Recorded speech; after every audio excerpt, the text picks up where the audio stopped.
Hello everyone welcome back to our channel Revathi vlogs. ఇక్కడ చూపిస్తున్నాను కదా, ఏంటంటే నేను షార్ట్ వీడియో అయితే అప్లోడ్ చేశానండి. కేదారేశ్వర స్వామి టెంపుల్ అని చెప్పేసి ఆ టెంపుల్ వీడియో అయితే చూసేయండి. అసలు ఎంత బాగుందంటే ఇక్కడ దగ్గరలో ఉన్న వాళ్ళు కంపల్సరిగా విజిట్ చేయాల్సిన ప్లేస్ అండి ఇది. ఇక్కడైతే ఇది స్టార్టింగ్ అనమాట. మేము యాక్చువల్గా అటువైపు గేట్ నుంచి రావాల్సింది ఇటువైపు నుంచి వచ్చేసాము. మాకు తెలియక ఫస్ట్ టైం వెళ్ళాం కదా, ఇంకా అలా అని చెప్పేసి అక్కడ స్టార్టింగ్‌లో అయితే గో సంరక్షణ కేంద్రం దగ్గర కృష్ణుడి విగ్రహం అయితే ఉంది. టెంపుల్ అయితే మొత్తం ఇట్లాగా గోపురం లేకుండా నల్లరాతితో మొత్తము అసలు భలే కట్టారండి.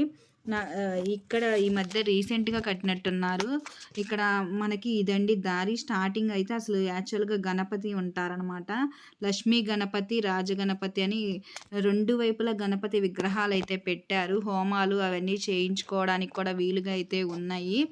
ఇక్కడ చూసేయండి, నాగమయ్య పడగ, శిలలు అన్నీ భలే పెట్టారు. ఇక్కడ లక్ష్మీ గణపతి అన్నీ మీకు ఇక్కడైతే నేను క్లారిటీగా చూపిస్తాను చూడండి. లక్ష్మీ గణపతి అంటే ఆ గణపతికి బొట్టు తేడా అనమాట. అక్కడ ఆయనకేమో శివుడి విగ్రహం లాగా బొట్టు అయితే పెట్టారు. ఇంకా ఇటు సైడ్ వచ్చేసి రాజగణపతి అంటే రాజగణపతి అనే దానికి ఇక్కడ చూడండి బొట్టు అనేది పద్మం ఆకారంలో మొత్తము ఇలాగ బొట్టు అయితే పెట్టారు. మరి ఇవి ఇలా ఎందుకు పెట్టారు ఏంటి అనేది నాకైతే క్లారిటీగా అయితే తెలియదు. నేనైతే ఇంకా ఈసారి నెక్స్ట్ అయితే కంపల్సరీగా వెళ్దాం అనుకున్నాం. మామూలుగా అయితే మేము ఏంటంటే ఊరికే చూద్దాము అని చెప్పేసి ఈవినింగ్ టైంలో సరదాగా వచ్చామండి. ఇట్లా ఉంటుంది టెంపుల్ అనేది మాకు కూడా అవగాహన అయితే లేదు. అసలు ఇంత బాగుంటుందని అయితే నేనైతే ఊహించలేదనమాట. అంత బాగుంది. చాలా పీస్‌ఫుల్‌గా చుట్టూ మొక్కలు, అసలు వాతావరణం కూడా భలే ఉందండి. పచ్చని చేల మధ్యలో చుట్టూ అసలు భలే ఉంది, బాగుంది. పల్నాడు జిల్లా నరసరావుపేట దగ్గరలో ఉన్న వాళ్ళైతే విజిట్ చేయొచ్చు. చూడవలసిన ప్లేసేనండి ఇదైతే. ఇంకా ఇది అడ్రస్ వచ్చేసి సత్తెనపల్లి రోడ్లో వల్లభ చెరువు ఉంటుంది. ఆ వల్లభ చెరువుకి ఆనుకొనే ఉంటుందన్నమాట. సైడ్ రోడ్లో ఉంటుంది.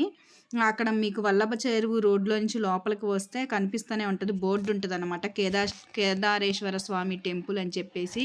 ధ్వజస్తంభం కూడా చూడండి నల్లరాతితో అసలు ఎలాగా నిర్మించారంటే బాగా నిర్మించారు.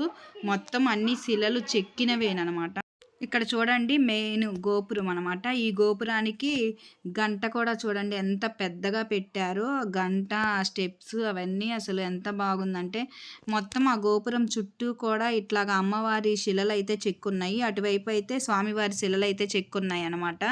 ఇంకెక్కడ వచ్చేసి వచ్చిన వాళ్ళు కాళ్ళు కడుక్కోవడానికి అని చెప్పేసి అలాగ నీళ్లు అయితే ఉంచారు స్టెప్స్ దగ్గర.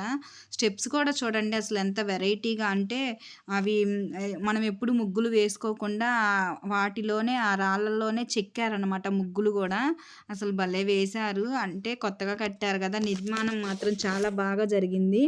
అసలు ఇది ఇలా ఎందుకు నిర్మించారు, పైన గోపురము కప్పు లేకుండా ఎలా ఎందుకు పెట్టారని అడుగుదామని అనుకున్నామండి. కానీ పంతులు గారు అయితే లేరు. పంతులు గారు ఉంటే అడిగి నేను కనుక్కొని మీకు ఇన్ఫర్మేషన్ ఇచ్చేదాన్ని.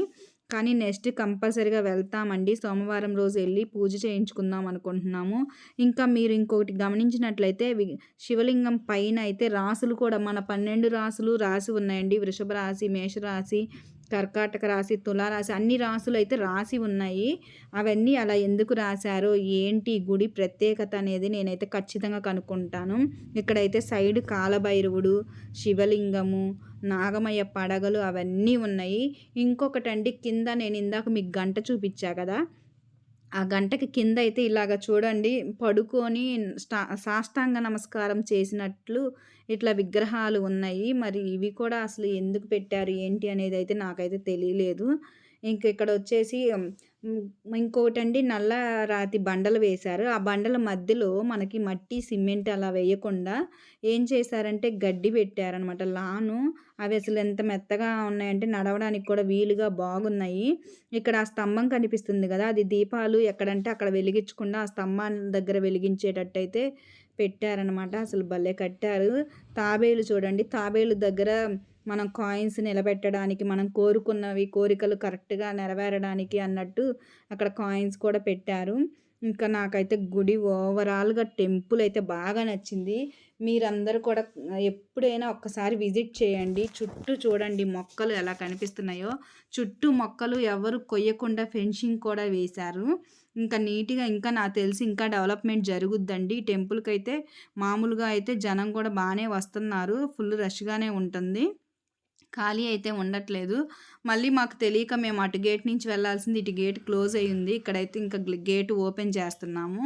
ఇంక ఇక్కడ కూడా చూడండి కృష్ణుడి దగ్గర కూడా ఇవన్నీ ఏశారు. ఈ వీడియో నచ్చినట్లయితే లైక్ చేయండి. కామెంట్